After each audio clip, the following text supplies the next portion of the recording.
नागपूर शहरासह विधान भवनात परिसरात भटक्या कुत्र्यांचा सुळसुळाट सध्या पाहायला मिळतोय। विधान भवन परिसरात मोठ्या प्रमाणात भटके कुत्रे असल्याने त्याचा त्रास आवारातील आमदार आणि मंत्र्यांना होतोय। त्यामुळे आता भटके कुत्रे पकडण्याची मोहीम सुरू करण्यात आली आहे। पाहूया। नागपूरमधील हिवाळी अधिवेशनात भटक्या कुत्र्यांचा मुद्दा चर्चेत आलाय। मुंबईतील वाढत्या कुत्र्यांसंदर्भात भाजपा आमदार अतुल भातखळकरांनी लक्षवेधीच्या माध्यमातून विषय मांडला आणि त्यानंतर विधान भवन परिसरातील भटक्या कुत्र्यांचा गंभीर मुद्दाही समोर आलाय। अधिवेशन काळात विधान भवन परिसरातील मोकाट कुत्रे अधिकारी, कर्मचारी आणि आमदारांना त्रासदायक ठरतायत। त्यामुळे भटक्या कुत्र्यांचे निर्बीजीकरण आणि त्यांची निवारा केंद्र यावरून सर्वपक्षीय आमदार आक्रमक झाले होते।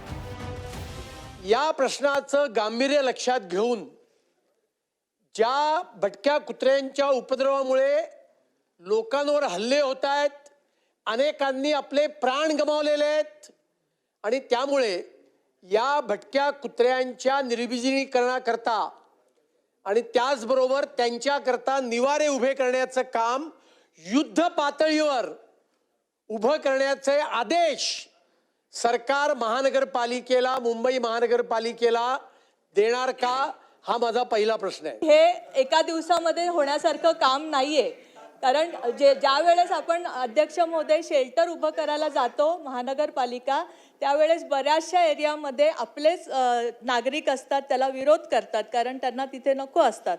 त्यामुळे अध्यक्ष महोदय या सगळ्या गोष्टी इम्प्लिमेंट करायला निश्चितच वेळ लागणार आहे। ऑगस्टला 3 ऑगस्ट नंतर जेव्हा आपल्याला हे निर्देश आले अध्यक्ष महोदय आणि आपण सदस्यांनी सांगितलं तसं युद्ध पातळीवर ह्याच्या मीटिंग चालू आहेत आणि आपण त्याचे दरम्यान केवळ सत्ताधाऱ्यांनी नाही तर विरोधकांनीही भटक्या कुत्र्यांवरून आक्रमक भूमिका घेतली।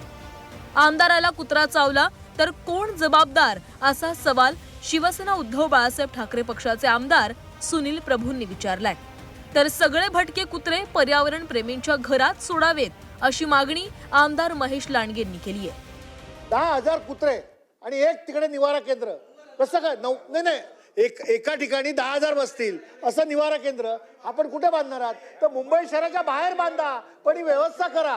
केवळ आपण या ठिकाणी या इकडे उत्तर देऊन समाधान करू शकणार नाही। आणि माझा असा प्रश्न आहे आपल्याला की आमदार जे आहेत ते गल्लीबोळात फिरतात, लोकांचे प्रश्न त्या ठिकाणी ऐकतात आणि समजा आमदार तिकडे वस्तीत गेला आणि गल्लीबोळात त्याला कुत्रा चावला तर आपण काय करणार? काही प्राणी मित्र असे आहेत जे कायद्याच्या जो त्रास नागरिकांना होतो त्याचा विचार करत नाहीत। हे प्राणी मित्रांना कुत्र्यांवर जास्त प्रेम आहे, पण ती कुत्री ज्या माणसाला जातो त्यांच्यावर प्रेम नाही आणि जे प्राणी मित्र आहेत त्यांच्या घरी एक पण कुत्रा नाही। अध्यक्ष महोदय, मी आज सभागृहाच्या माध्यमातून मंत्र्यांना सांगतो, ही सगळी कुत्री प्राणी मित्रांच्या घरी नेऊन सोडा, त्यांना कळू द्या कुत्र्यांचा तावा काय असतो ते। गेल्या काही दिवसात भटक्या कुत्र्यांच्या हल्ल्याच्या घटना वाढत चालल्यात। अनेकांना भटक्या कुत्र्यांमुळे आपला जीव गमवावा लागलाय। त्यामुळे या कुत्र्यांचा बंदोबस्त करावा या मागणीने आता जोर धरलाय।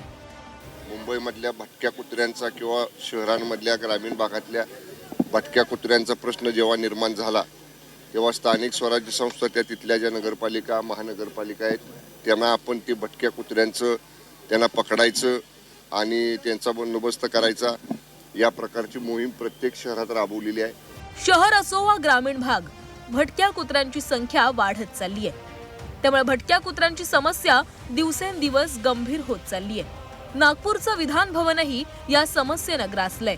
विधान भवन परिसरातील कुत्रे पकडण्यासाठी पालिका कर्मचारी प्रयत्न करतायत, मात्र यावर तोडगा काढण्यासाठी प्रशासन आणि प्राणी मित्र संघटना यांच्यात समन्वय साधणं आवश्यक आहे। ब्युरो रिपोर्ट, झी 24 तास।